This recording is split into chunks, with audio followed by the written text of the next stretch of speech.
Seriously, though, we've heard a lot about extremism recently, a nastier, harsher atmosphere everywhere, more abuse and bother-boy behavior, less friendliness and tolerance and respect for opponents. All right, but what we never hear about extremism is its advantages. Well, the biggest advantage of extremism is that it makes you feel good, because it provides you with enemies. Let me explain. The great thing about having enemies is that you can pretend that all the badness in the whole world is in your enemies and all the goodness in the whole world is in you. Attractive, isn't it? So, if you have a lot of anger and resentment in you anyway, and you therefore enjoy abusing people, then you can pretend that you're only doing it because these enemies of yours are such very bad persons. And that if it wasn't for them, you'd actually be good-natured and courteous and rational all the time.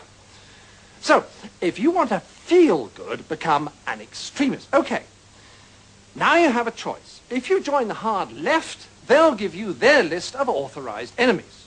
Almost all kinds of authority, especially the police, the city, Americans, judges, multinational corporations, public schools, furriers, newspaper owners, fox hunters, generals, class traitors, and, of course, moderates.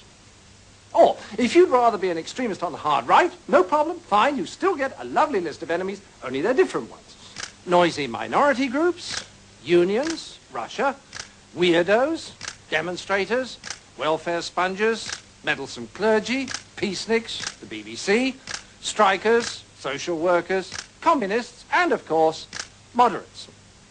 And upstart actors. Now, once you're armed with one of these super lists of enemies, you can be as nasty as you like and yet feel your behaviors morally justified. So you can strut around abusing people and telling them you could eat them for breakfast and still think of yourself as a champion of the truth, a fighter for the greater good, and not the rather sad paranoid schizoid that you really are.